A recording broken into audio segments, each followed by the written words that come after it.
여러분 안녕하십니까. 정광윤의 시사진단입니다. 박근혜 새누리당 후보의 대선 가도에 빨간불이 켜졌습니다. 안철수 후보는 물론 문재인 후보가 야권 단일 후보가 되더라도 패한다는 여론조사 결과도 나왔습니다. 57%에 가까운 우리 국민들이 정권 교체를 희망한다는 조사 결과는 매우 의미심장한 대목입니다. 오늘 오전에 박근혜 후보가 긴급 기자회견을 했던 것도 이대로는 안 된다는 위기의식 때문일 것입니다. 박근혜 후보가 위기에 처해 있다는 것은 분명한 현실입니다. 과거사에 발목이 잡혀있고 측근 인사들의 비리가 연이어 일어나고 있습니다. 거기다 다른 후보와 차별화될 만한 비전은 별로 보이지 않고 있습니다. 반면에 안철수 후보는 출마 선언을 통하여 문재인 후보도 컨벤션 효과에다 단일화 가능성 때문에 지지율이 오르고 있습니다. 박근혜 후보의 위기는 새삼스러운 것이 아닙니다.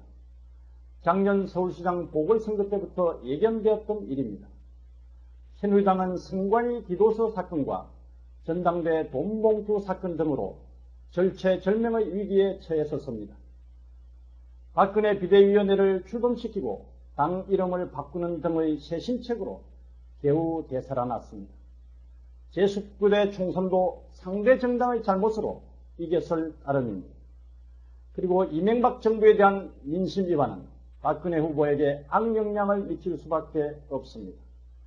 그런데도 박근혜 후보는 대세론에 취해 있었습니다. 과거사에 대한 태도 역시 대세론의 결과물입니다. 대세론은 선거구도와 환경을 캠퍼의 아전인수격으로 바라보았다는 것을 의미합니다. 박근혜 후보가 일시적으로 고공행진을 이어온 것은 상대 진영이 지지부진했거나 상대 후보들이 본격적인 행보를 하지 않았기 때문입니다. 그런데도 박근혜 후보는 이미 정리했어야 할 과거사 문제를 쟁점으로 자초하는 오류를 범했고 외연 확대는커녕 당 통합도 제대로 하지 못했습니다. 무슨 근거로 이길 수 있다고 착각했는지 의아스러울 정도입니다. 박근혜 후보는 이번 대선에 임하면서 과거와는 달리 경제민주화와 복지국가를 주요 화두로 던졌습니다. 이런 변화는 시대정신에 부합한다는 점에서 그리고 상대 진영의 화두를 상쇄한다는 점에서 올바른 방향입니다. 이것이 박근혜 후보의 무기가 될 수는 없겠습니다만 국가 지도자가 되겠다면 민심에 따르는 것은 너무나 당연한 일입니다. 하지만 박근혜 후보가 변화를 내세우기 위해서는 스스로의 본질이 바뀌어야 합니다. 자신의 고정관념까지를 포함해서 말입니다. 그런데 과거사에 대한 잘못된 인식을 버리지 못하는 것은 본질적인 변화에 이르지 못했다는 뜻입니다. 오늘 기자회견을 계기로 공과 사를 분별할 줄 아는 지도자로 거듭나기를 바랍니다. 박근혜 후보의 위기는 소통 구도에서도 기인합니다. 박근혜 후보는 특유의 인간적인 매력을 갖고 있는 지도자입니다. 따라서 국민 대중을 만나면 만날수록 표를 확장할 수 있습니다. 그런데도 소통이 부족하다는 비판을 받는 것은 뜻밖의 현상입니다. 좀 더 과감하게 마음의 문을 여는 노력이 필요한 때입니다. 그리고 당내 비주류 인사들을 포용하지 못하는 것도 문제입니다. 그런 정치력 없이 대통령이 되어 반대 진영을 포용할 수 있을지 의문스럽습니다. 경선 규정 논란에 대하여 원칙이라는 이름으로 대응한 것이 정치력 부족의 대표적인 사례입니다. 박근혜 후보의 위기는 새누리당의 잘못에서도 비롯되고 있습니다. 새누리당은 지난 4.11 총선 이후에 국민들에게 어떻게 비치고 있습니까? 새누리당은 과분할 정도로 표를 많이 준 국민들을 의식해서인지 국회의원 특검 포기를 약속한 바 있습니다. 그런데 정두원 체포 동의안을 부결시킴으로써 스스로의 약속에 찬물을 끼얹고 말았습니다. 그 이후 현영희 의원의 공천헌금 의혹이 불거졌습니다. 최근에도 당 소속 정치인들의 비리가 잇따르고 있습니다. 그리고 문제가 생길 때마다 당 지도부는 박근혜 후보의 입만 쳐다보고 있습니다. 당의 리더십에 심각한 문제가 있는 것입니다. 어떤 사람들은 박근혜 후보 캠프의 분위기가 이회창 후보 때와 비슷하다고 합니다. 2002년 대선 때 이회창 후보 진영은 대세론에 빠져 패했습니다. 이회창 후보는 은퇴 기자회견에서 진작 젊은 참모들의 얘기에 귀를 기울였더라면 오늘과 같은 패배는 없었을 것이라는 말을 남겼습니다. 박근혜 후보는 이해창 후보의 실패를 반면교사로 삼아야 합니다. 어쩌면 많은 것을 바꾸기에는 시간이 부족하다는 느낌이 들 수도 있습니다. 하지만 내가 가진 모든 기득권을 내려놓겠다는 각오라면 충분히 가능한 일입니다.